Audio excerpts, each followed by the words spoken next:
সেদিন থেকে এক অপার্থিব শান্তি এসে গ্রাস করল আমার দেহ মনকে।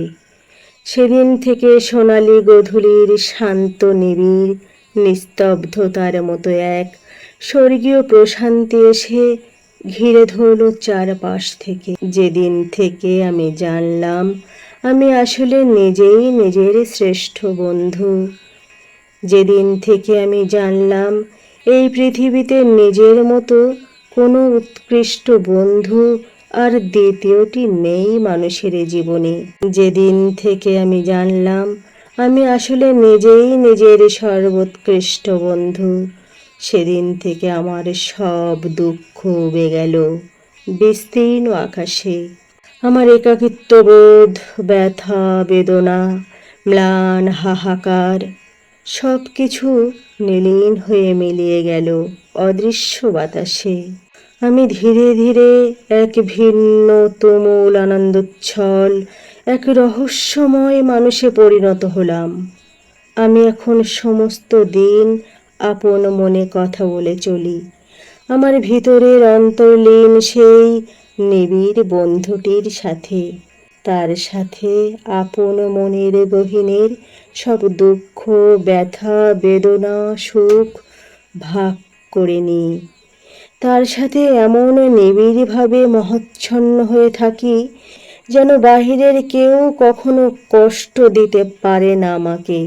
পৃথিবীর তাবৎ মহাযজ্ঞ সব কিছু চলছে একদিকে, আর আমি এই সব কিছু থেকে দূরে সরে সারাক্ষণ বোধ হয়ে থাকি আমার নিজের গড়া আপন ভুবনে।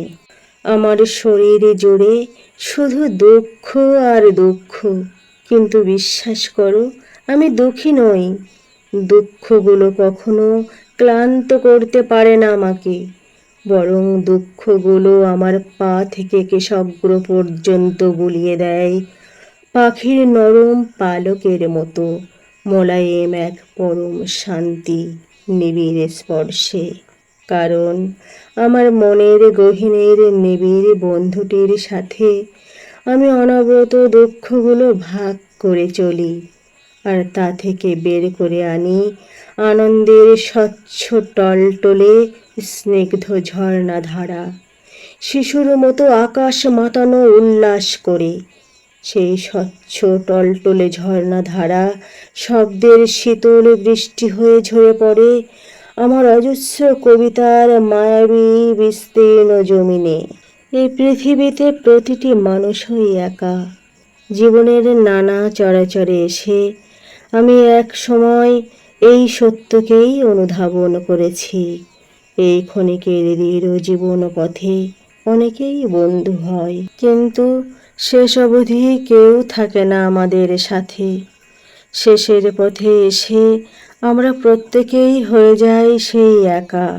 একাকিত্বের রহস্যময় এক ধূধু শূন্যতা এসে গ্রাস করে আমাদেরকে। এই একাকিত্বের ধূধু শূন্যতা থেকে পরিত্রাণ পাওয়ার একটি মাত্র উপায় আছে এই পৃথিবীতে, আর তা হচ্ছে নিজেই নিজের সর্বোৎকৃষ্ট বন্ধু হওয়া। একবার নিজেই নিজের বন্ধু হয়ে যেতে পারলে কাউকে হারানোর ভয় তখন আর থাকে না, কষ্ট পাওয়ার ভয় থাকে না। তখন এক অন্তহীন মধুর স্বর্গীয় শান্তি এসে ধরা দেয় আমাদের সর্বাঙ্গে।